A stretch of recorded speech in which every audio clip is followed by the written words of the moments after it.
Walau ku dapat mengerti semua,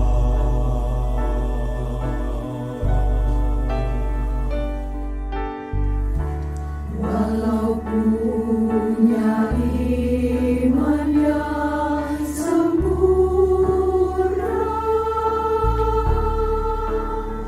walau ku berikan semua milikku, tanpa kasih, semua tak berarti. tanpa kasih, Semua sia-sia.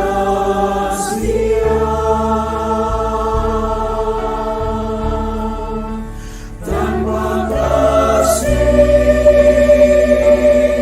tak ada gunanya ku berbagi. Tanpa kasih ku tak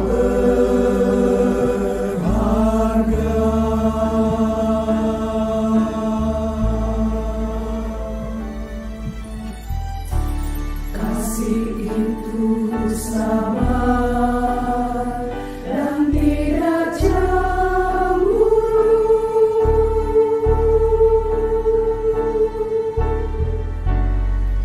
Tidak sombong dan bermegah diri.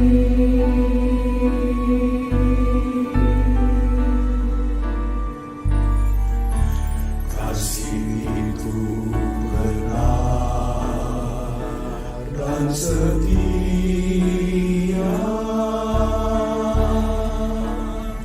Kasih iman pengharapan sampai akhir. Tanpa kasih, Semua tak berarti. tanpa kasih, Semua sia-sia.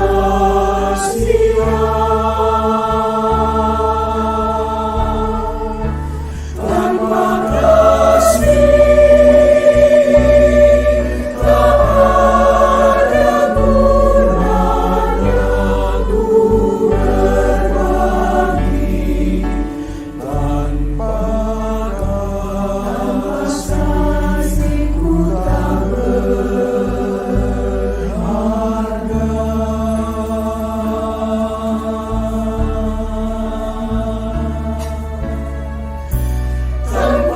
kasih tiada gunanya ku berbagi.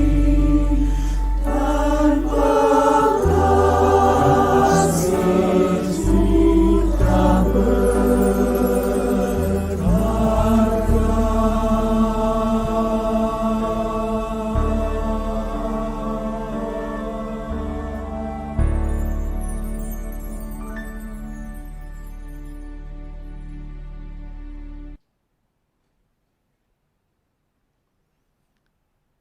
Bapak Ibu sekalian, baik yang ada di gereja maupun di rumah, mari kita akan berdoa sebelum kita merenungkan firman Tuhan. Bapa kami yang penuh kasih, kami datang kepadamu saat ini ya Tuhan. Tanpa kasih, kami tidak mungkin ada sampai saat ini ya Tuhan. Namun karena kasih-Mu Tuhan, kami boleh hidup, kami boleh bekerja, kami masih boleh bernafas, menjalani kehidupan yang Tuhan berikan kepada kami. Untuk memuliakan nama Tuhan, untuk menikmati Engkau di dalam kehidupan ini. Menikmati anugerah-Mu, menikmati kasih-Mu, menikmati segala berkat yang Tuhan. Bersyukur kepadamu ya Tuhan. Sore hari ini Engkau berikan kesempatan kami boleh berdiam diri di bawah kaki-Mu dan merenungkan kebenaran firman-Mu. Untuk itu kami undang, kiranya Roh Kudus membukakan hati dan pikiran kami. Roh Kudus menguatkan pikiran, hati, serta mulut hamba-Mu yang hina dina yang akan memberitakan pemberitaan firman-Mu. Kiranya Tuhan bersabda kepada kami pribadi lepas pribadi. Kami siap mendengarnya. Bersabda Tuhan, di dalam nama Tuhan Yesus kami berdoa. Haleluya, amin. Ya, shalom Bapak Ibu yang dikasih Tuhan. Di awal minggu pertama bulan Oktober ini kita masih membahas ya seri khotbah dari kitab 1 Korintus pasal yang ke-13 yaitu tentang kasih. Dan sore ini kita akan membahas yaitu kasih tidak pemarah. Kita akan baca bersama-sama saudara ya 1 Korintus 13 ayat yang kelima ini saudara, sebagaimana yang ada di slide ya, saya akan bacakan. Kasih itu tidak pemarah. Sekali lagi, kasih itu tidak pemarah ya. Bapak Ibu Saudara yang dikasih Tuhan, orang mengenal kita bukan hanya dari nama, tetapi orang akan mengenal kita juga dari pekerjaan kita. Misalnya tukang roti disebut si tukang roti. Tukang bapau disebut si tukang bapau. Tukang coipan disebut si tukang coipan ya. Karena memang bikin coipan, jualan coipan saudara ya. Demikian juga saudara, orang juga saudara dijuluki dari pelayanannya. Misalnya dia sebagai ibu rumah tangga, dia sebagai perawat, dia sebagai seorang guru ya. Atau juga saudara, orang akan memberikan julukan dan nilai kepada kita dari perbuatan atau tindakan yang kita lakukan. Apakah tindakan dan perbuatan yang kita lakukan itu baik ataupun buruk ya? Misalnya, kalau yang baik nih, tindakannya baik. Menjadi seorang penolong berarti dikatakan dia si penolong.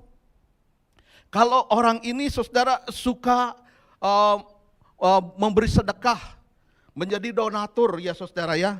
Memberikan bantuan-bantuan saudara untuk pembangunan gereja, bantuan sosial, mungkin saudara bantuan-bantuan lainnya juga, dia akan disebut si penderma ya.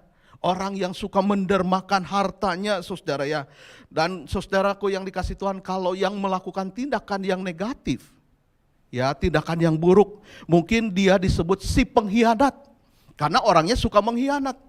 Atau si pembohong ya, karena orangnya suka membohong, berbohong. Atau saudara si pemarah ya, orangnya suka marah-marah. Coba saudara, masih banyak lagi sebenarnya julukan-julukan yang bisa dikenakan pada seseorang atas setiap tindakan dan perbuatannya. Kira-kira buat kita ya, buat Anda, apa yang orang lain ingin berikan julukan kepada Anda? Kepada bapak, kepada ibu, kepada saudara. Ya, julukan apa yang ingin Anda terima, disandangkan kepada diri Anda, bukan hanya dari nama, tetapi dari apa yang kita lakukan. Saudara jawab sendiri, ya. Sore ini saudaraku yang dikasih Tuhan, kita membahas tentang satu tindakan, perilaku, kebiasaan orang yang suka marah-marah, ya. Si pemarah, saudara ya. Tapi firman Tuhan berkata, kasih itu tidak pemarah. Saudara, siapa di sini ya, ataupun yang di rumah yang tidak pernah marah dalam hidupnya? Selama hidupnya tidak pernah marah. Saya pernah marah, ya. Semua orang pasti pernah marah, bukan? Ya, Anda yang di rumah juga pasti pernah marah, ya.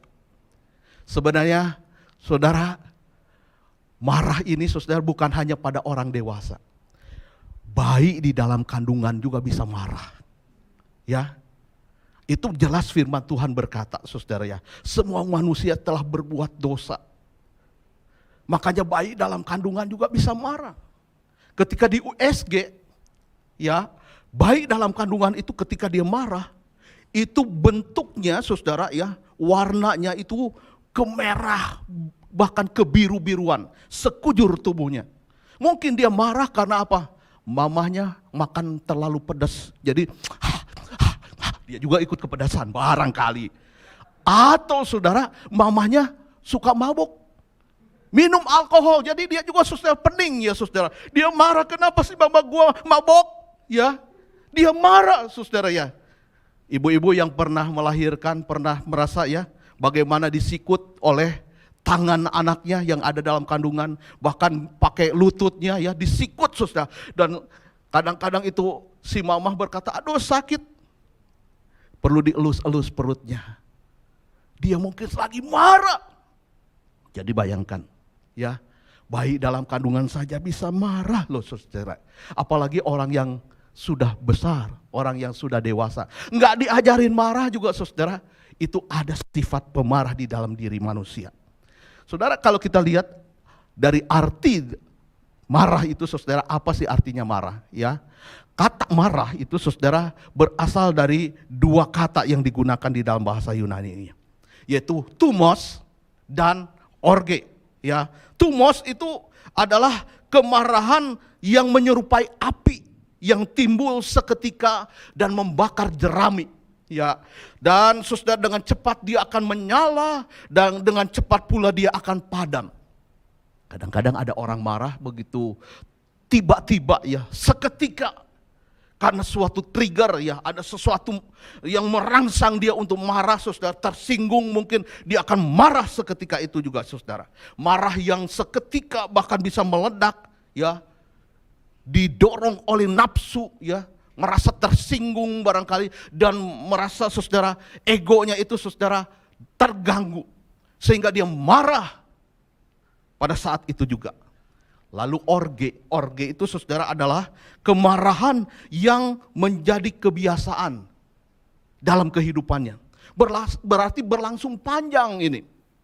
Kemarahan saudara yang berkepanjangan. Ketika marah kepada seseorang itu, dia bisa marah menyimpan kemarahannya itu bukan hanya 1 tahun, 2 tahun, 3 tahun, 4 tahun.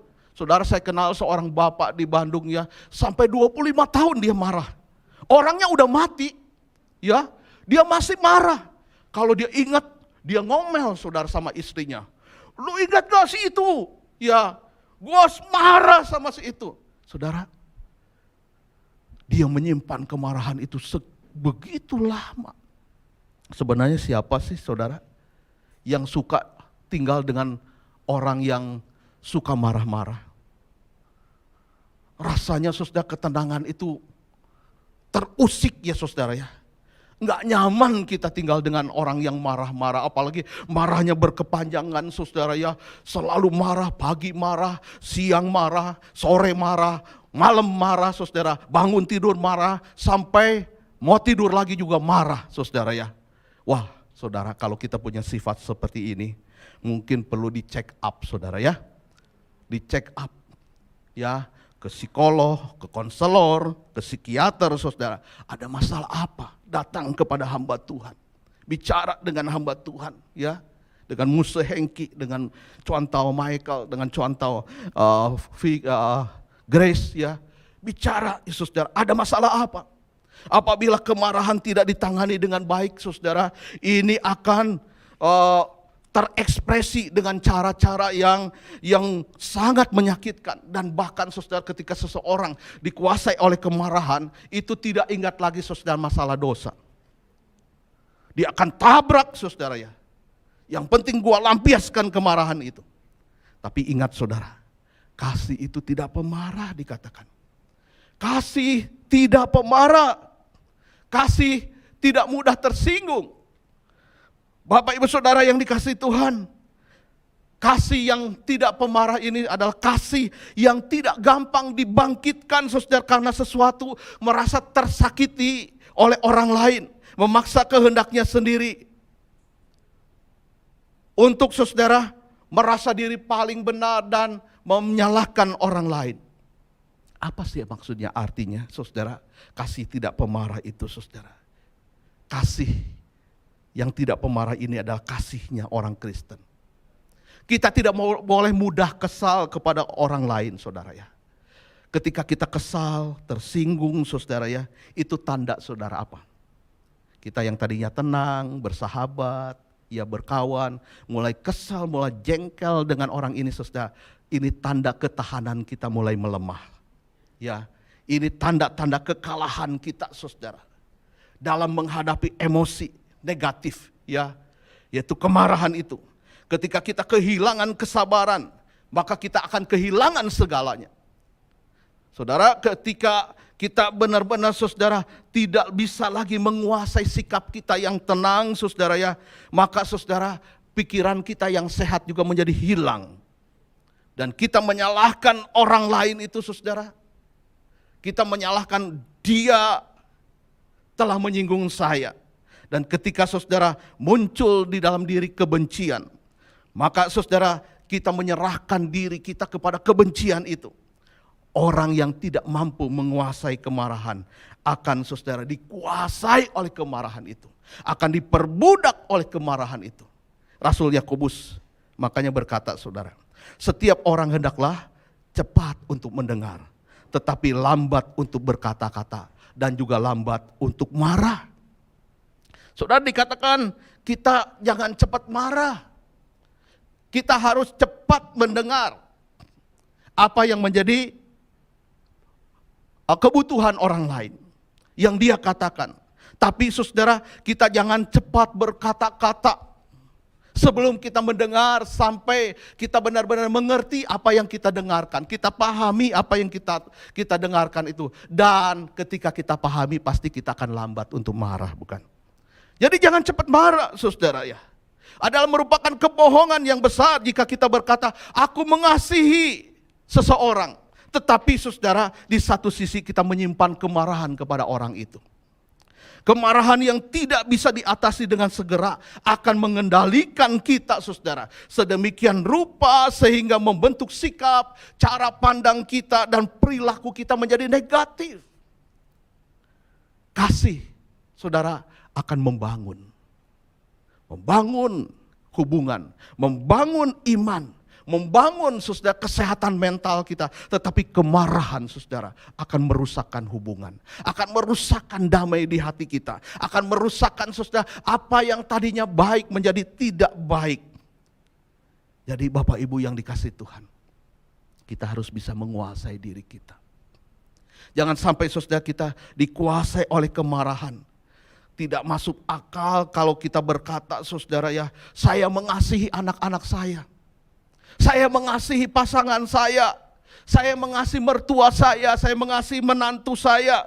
Sementara, saudaraku yang dikasihi Tuhan, sikap kita itu bernuansa kemarahan. Saya kan marah untuk kebaikan karena saya mengasihi dia. Sabar Bapak Ibu, ya, sabar teman, ya. Marah-marah itu apakah tepat? Sekalipun mungkin Anda berkata, karena kasih saya marah-marah.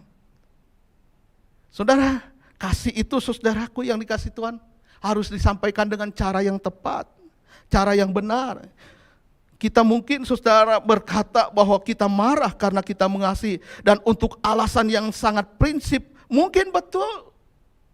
Tapi Bapak Ibu Saudara, kebiasaan marah-marah bukanlah tanda kasih. Ya, jadi kalau kita, saudara, berkata aku mengasihi, tapi kita dalam nuansa kemarahan, itu bukan tanda kasih.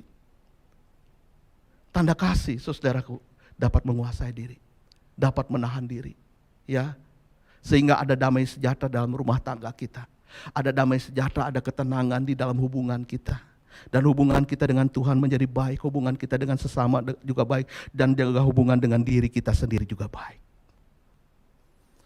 Ada beberapa penyebab yang menyebabkan seseorang bisa marah. Penyebab kemarahan yang pertama yaitu luka hati. Saudara, orang bisa menyimpan kemarahan dan bersikap, saudara, dia bisa marah kepada seseorang karena dia memiliki luka hati di dalam dirinya. Manusia itu, Bapak Ibu Saudara, mudah terluka hatinya. Ya, luka hati itu nggak kelihatan. Beda dengan luka fisik. Luka fisik itu kelihatan, mungkin ada darahnya, ada kulit yang terbuka karena pisau yang merobek, ya. Tapi luka hati nggak nampak karena ada di dalam hati kita, di dalam batin kita. Ketika kita punya luka hati, maka kita juga mudah melukai orang lain. Ya, kalau luka hati kita belum sembuh, saudara, kita dengan mudah juga akan melukai sesama kita. Melukai orang lain. Seorang pria, saudara, menuliskan kisah kehidupan pernikahannya di dalam sebuah buku, saudara, yang berjudul Flying Solo. Ya, pria ini, saudara, menceritakan bagaimana kegagalan dalam pernikahannya. Buku ini ditulis oleh Thomas Whitman dan Randy Peterson. Ya, ketika pria ini masih anak-anak, dia ceritakan bagaimana dia mengalami, saudara, kesengsaraan di dalam hidupnya.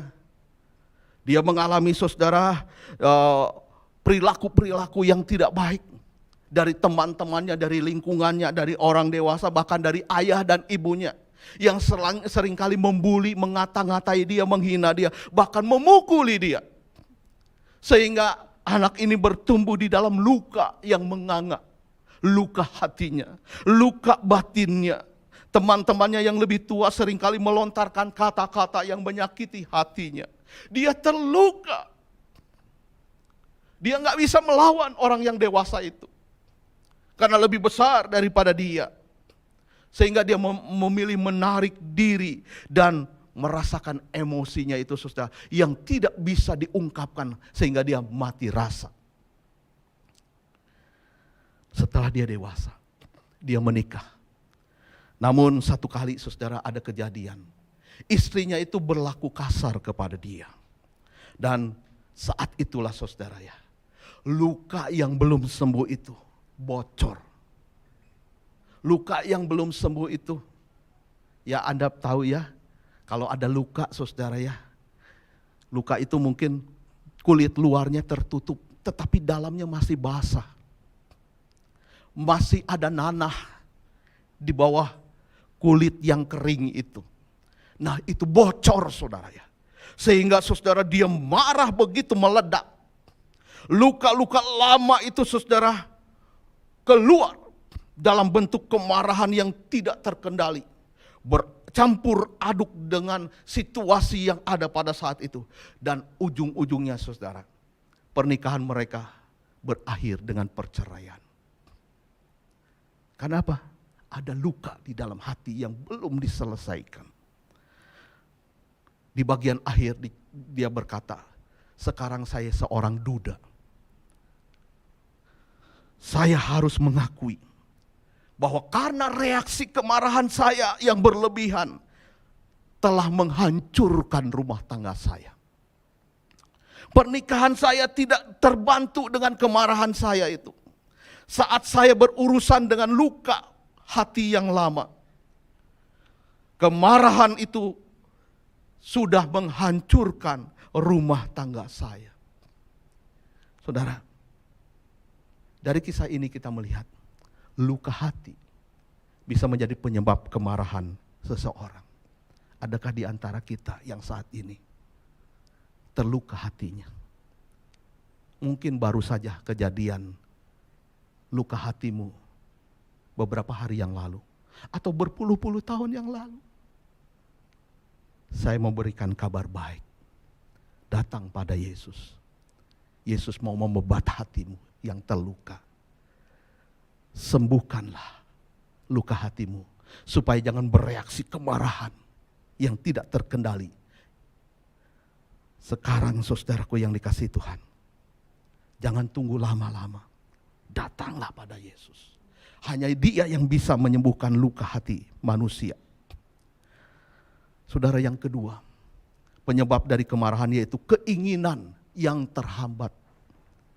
Kita perlu, saudaraku yang dikasihi Tuhan, memahami bahwa sebagian besar kemarahan di dalam hidup kita itu tidak berasal dari yang lain.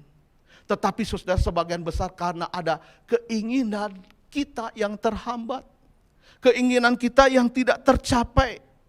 Saat terjadi satu situasi yang tidak sesuai dengan harapan dan keinginan kita, kita mudah marah. Kita kesal, mungkin marah kepada diri sendiri. Kita kesal, mungkin marah kepada orang lain. Kita mungkin kesal juga marah kepada Tuhan. Karena ada keinginan kita yang enggak tercapai. Cita-cita kita yang enggak tercapai. Dan sikap pemarah ini saudara, jika terus dipertahankan, maka akan berkembang menjadi dendam dan menjadi kepahitan. Saudara, firman Tuhan menasihati kita supaya jangan ada seorang pun juga dikatakan menjauhkan diri dari kasih karunia Allah. Agar jangan tumbuh akar pahit yang menimbulkan kerusakan dan menghancurkan banyak orang. Dicatat dalam Ibrani 12 ayat yang ke-19. Saudara, jangan kita menyimpan akar pahit itu dikatakan. Jangan kita menjauhkan diri dari kasih karunia Tuhan. Supaya kita benar-benar saudara tidak akar pahit kita itu menimbulkan kerusuhan, mencemarkan banyak orang. Ketika keinginan kita saudara tidak tercapai, jangan dulu marah. Datanglah pada Tuhan. Datang pada Tuhan. Mungkin bukan kehendak Tuhan, keinginan kita itu. Tuhan gak izinkan. Kita harus bisa membedakan antara kebutuhan dengan keinginan. Seringkali kita, saudara, merasa ingin ini, ingin itu, padahal bukan kebutuhan kita. Jadi gak perlu marah, saudara. Kita perlu, saudara, mengenali bahwa, saudara, kemarahan seperti itu, saudaraku yang dikasih Tuhan, walaupun kita tidak puas dengan keadaan, tapi saudaraku yang dikasih Tuhan, kita harus mau terima. Hidup ini memang tidak bisa kita prediksi. Bapak, Ibu, Saudara, apakah kita waktu sebelum pandemi ini kita tahu, kita sudah memprediksi akan terjadi keadaan pandemi sedemikian panjangnya? Enggak ada yang tahu, bukan? Mungkin ada banyak cita-cita, keinginan kita yang sudah kita rencanakan, saudara. Tetapi gagal. Usaha Anda mungkin terhambat, tidak bisa mencapai target. Kemarin saya ketemu dengan seseorang yang menceritakan bagaimana perusahaannya biasa itu 1 bulan itu penghasilannya, saudara, bukan 1 bulan, 1 hari itu 300 juta. Sekarang untuk dapat 50 juta aja udah susah di Tanah Abang, saudara ya. Itu susah katanya. Saudara, ini situasi, saudara, siapa yang bisa memprediksi? Enggak ada yang bisa memprediksi.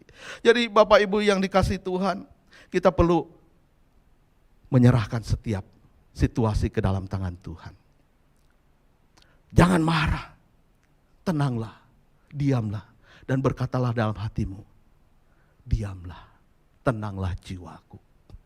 Sekalipun keinginan kita tidak tercapai, sekalipun ada cita-cita kita yang mungkin belum tercapai, mungkin belum waktunya. Kita harus melihat, saudara, kehendak Tuhan yang lebih jauh lagi. Nggak perlu marah-marah.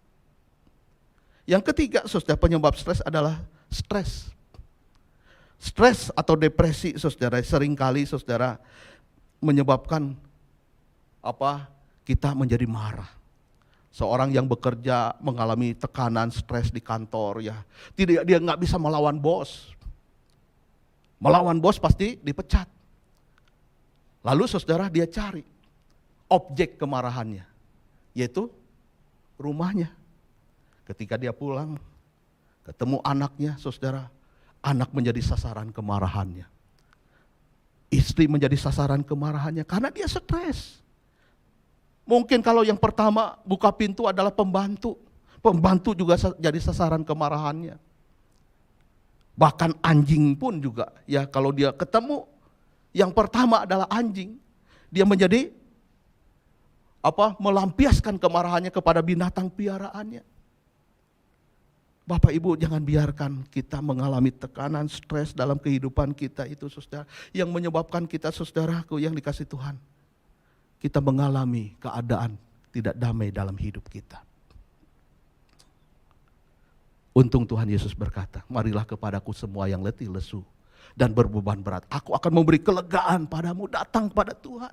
Ketika engkau stres, ketika engkau menghadapi tekanan dalam hidupmu, Yesus mampu dan sanggup menolong kita, mengangkat beban pergumulanmu, sehingga engkau tidak sendirian dalam menghadapi tekanan dalam hidupmu. Kita lanjutkan apa akibatnya ketika orang tidak bisa mengendalikan kemarahan dalam kehidupannya. Saudara, akibat daripada kemarahan yang tidak terkendali adalah kehancuran hubungan. Hubungan kita menjadi hancur. Baik hubungan dengan Allah dan hubungan dengan sesama kita.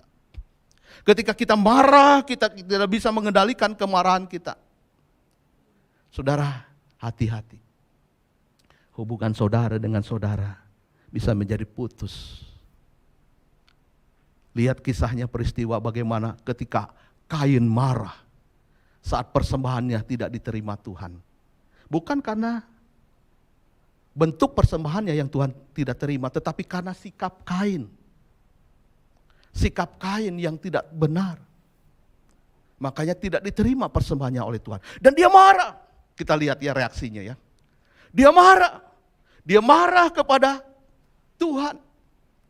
Tapi dia lampiaskan kepada adiknya. Dia marah. Dan kemudian dia bunuh Habil adiknya. Saudara, Alkitab juga mencatat Musa pernah marah.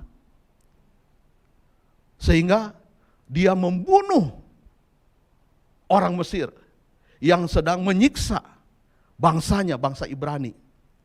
Orang Yahudi yang diperbudak oleh orang-orang Mesir. Melihat ketidakadilan itu dia marah. Musa juga marah kepada bangsa Israel ketika meminta air. Tuhan suruh katakan kepada gunung batu itu, keluarkan air dari batumu. Musa marah, dia pukul gunung batu itu.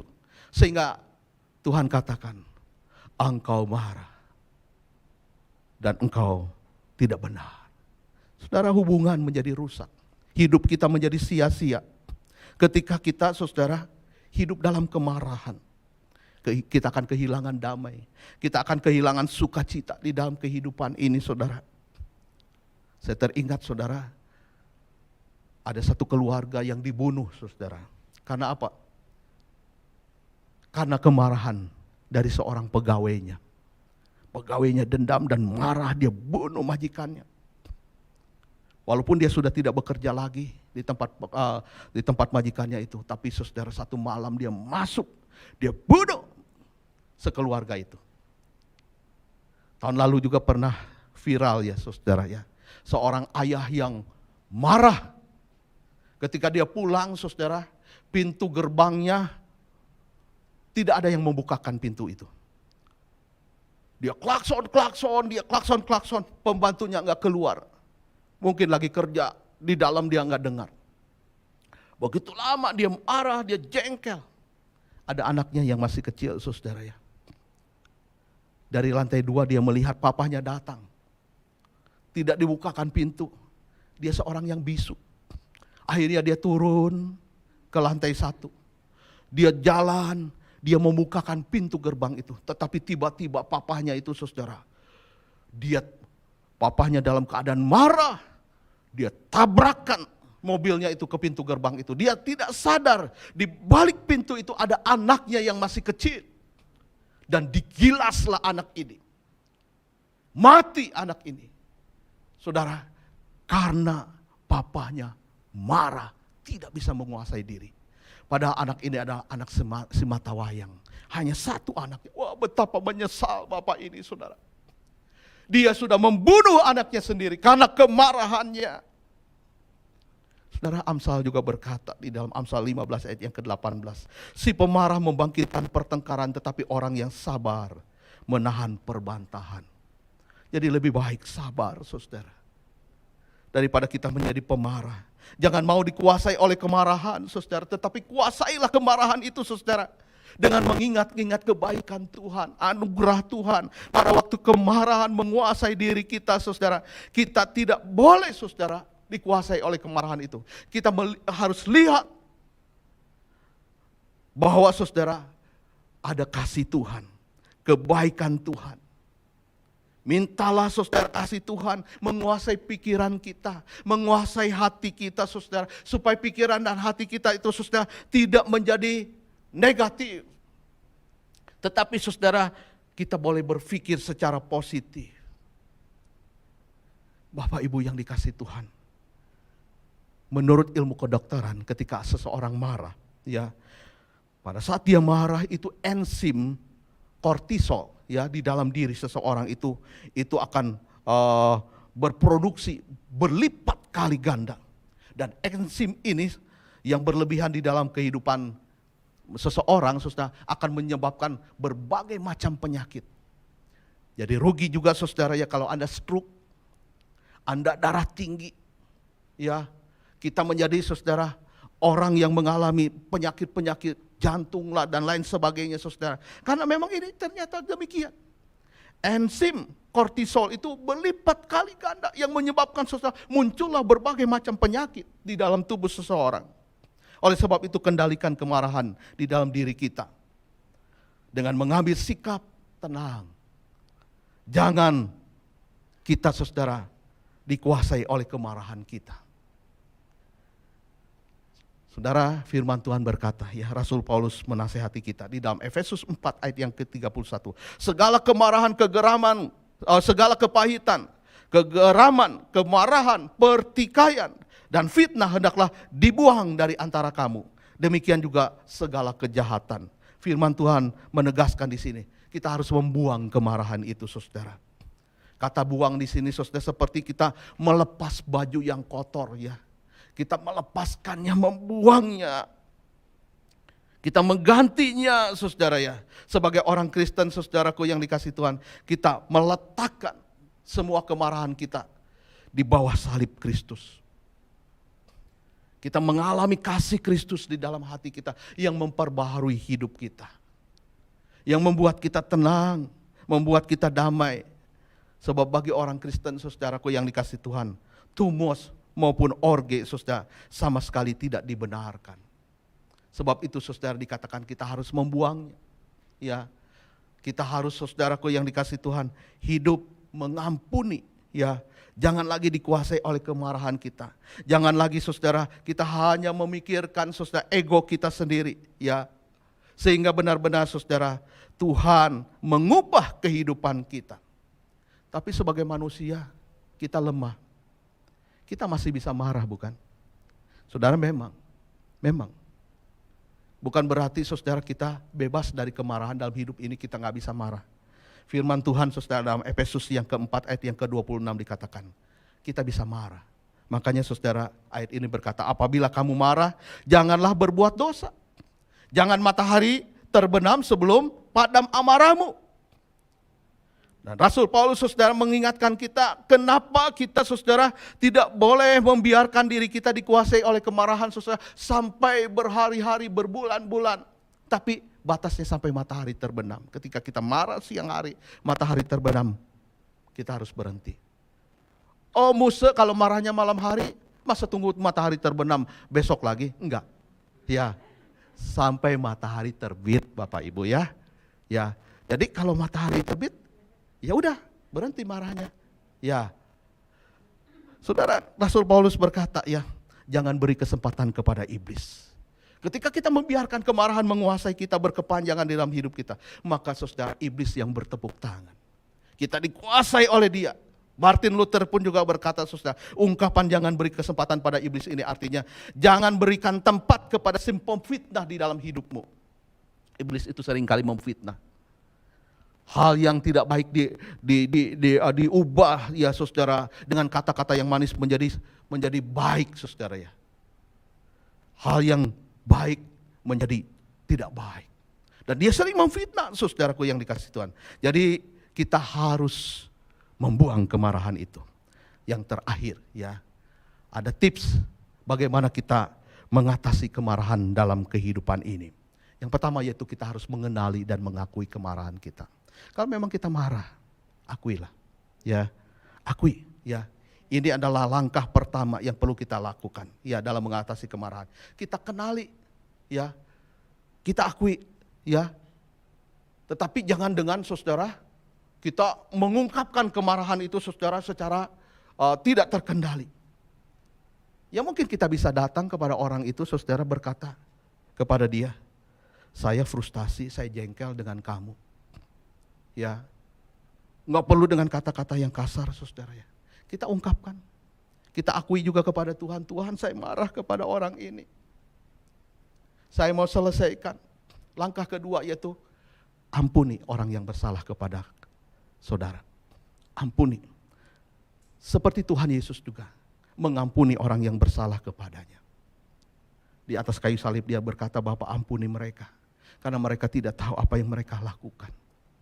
Walaupun dia disalibkan, walaupun dia dihina, walaupun dia disesah, dia tetap mengampuni. Dan yang ketiga, kita harus meniru Tuhan. Saudara, kalau kita marah, jangan sampai kita berbuat dosa. Yesus pernah marah, tapi untuk kebaikan. Ketika dia melihat bait Allah, rumah Tuhan, saudara, dijadikan pasar, dia marah. Ingat saudara, marahnya bukan hanya untuk melampiaskan nafsunya, bukan untuk saudaraku yang dikasih Tuhan, sesuatu yang lain, tetapi saudara, untuk kebenaran, menegakkan keadilan. Engkau boleh marah. Ya, ada orang yang marah saudara, karena menentang perbudakan, itu baik. Ada orang yang marah karena menentang ketidakbenaran, itu baik. Dan Tuhan juga saudara melakukan itu. Tapi saudara, Tuhan juga menerima orang yang jatuh di dalam dosa. Bapa menerima kembali anak yang hilang. Dia tidak marah-marah. Dia terima kembali anaknya saudara apa adanya. Ketika orang menyakiti kita saudara, terimalah. Dia memang orang yang mungkin lemah. Ampuni dia. Tirulah Tuhan. Mari kita belajar untuk kita tidak marah. Karena marah itu rugi. Saya ingin tutup saudara dengan kisah yang keluarga saya alami ya. 20 tahun yang lalu ketika anak-anak kami berusia yang pertama umur 10 tahun dan yang kedua 8 tahun. Satu saat itu saya pulang mengajar ya di sebuah STT di Bandung ya. Paginya saya habis nguburkan jemaat, siang sampai sore saya mengajar. Jadi dalam keadaan yang capek, saya baru duduk di sofa. Kedua anak ini berantem. Saya katakan, nah jangan berantem dong, papa pengen tenang. Papa capek. Oh malah makin rame. Makin ribut. Saudara, akhirnya saya mulai bersuara keras, diam. Saya, saudara, ingin supaya mereka tenang, diam. Tetapi apa yang terjadi? Dua anak ini saudara terus bertengkar. Kemudian apa yang saya lakukan saudara? Saya pergi ke dapur, saya buka kulkas, saya ambil air. 1 botol air dingin. Ya. Dan saya keluar, saya siram mereka. Diam gak? Mereka basah kuyup.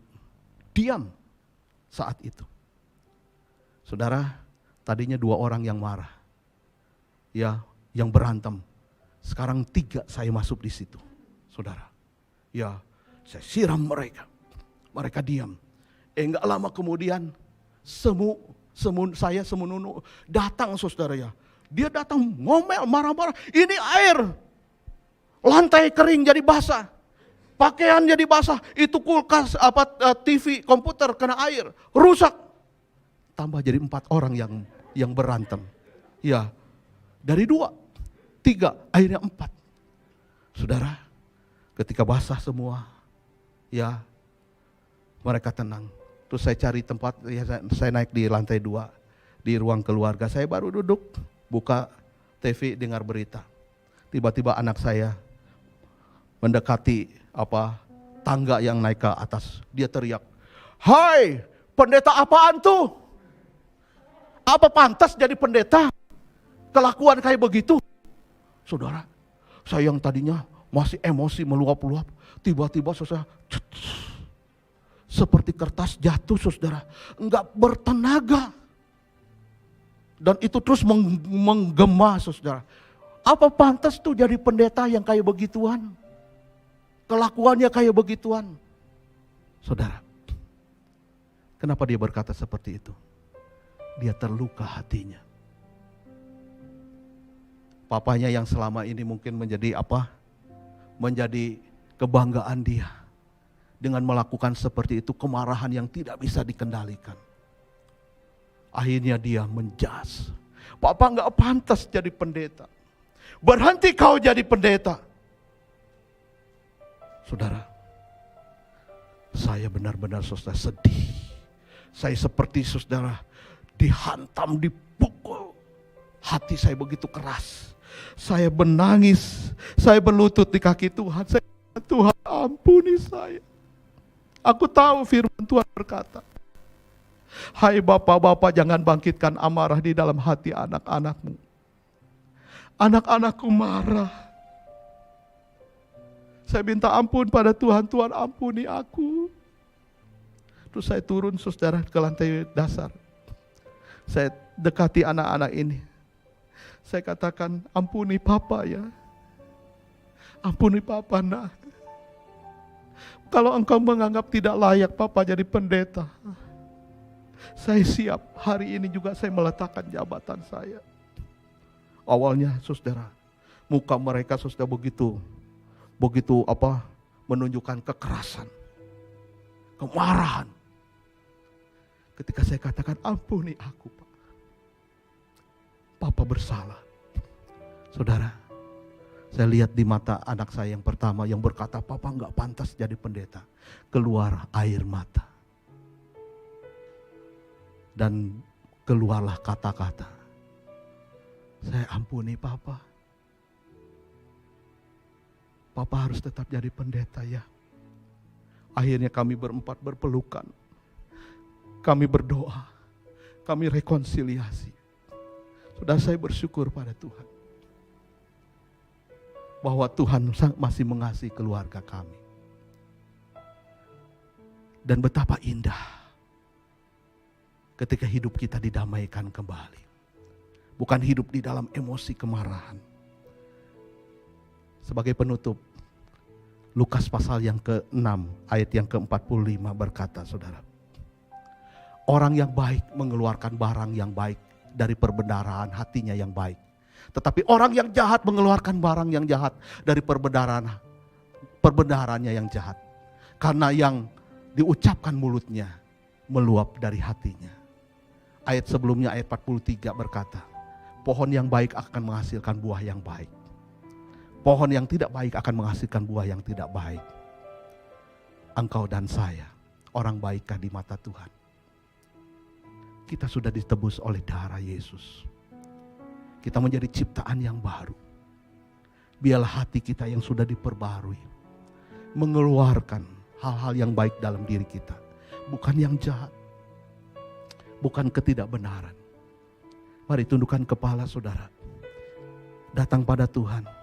Kalau firman Tuhan berbicara secara khusus pada diri saudara saat ini.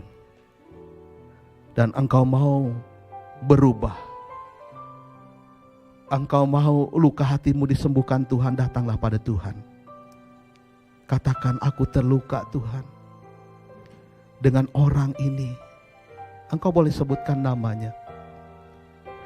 Dan kalau engkau mau disembuhkan, ampunilah dia. Seperti Bapa mengampuni kita. Katakan kepada Tuhan, Tuhan aku mengampuni dia. Aku mau hidup meniru Engkau Tuhan. Tidak dikuasai oleh kemarahan. Kalau aku marah untuk sesuatu yang benar. Karena aku sudah ditebus oleh darah Yesus. Biarlah yang baik yang keluar dari hidupku. Bukan lagi yang jahat. Bukan lagi buah-buah yang buruk. Tetapi buah-buah yang baik. Yang menyenangkan hati Tuhan. Silakan Anda berdoa. Sebentar lagi juga kita akan masuk dalam meja perjamuan Tuhan. Kita mengaku dosa kita di hadapan Tuhan. Agar kita boleh layak masuk dalam hadirat-Nya. Dalam perjamuannya menikmati roti yang melambangkan tubuh Yesus. Dan anggur yang melambangkan darah Yesus yang menembus dosamu. Tuhan mengampuni kita dengan kasih-Nya yang besar. Tuhan, kami orang yang mudah terluka. Kami orang yang mudah dikuasai oleh kemarahan. Tetapi biarlah kasih-Mu Tuhan memenuhi hati kami.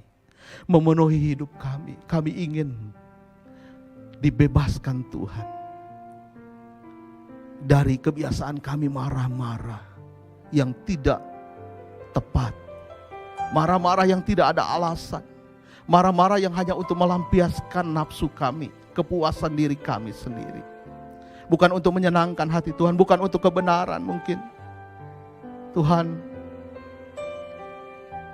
kami datang padamu Tuhan.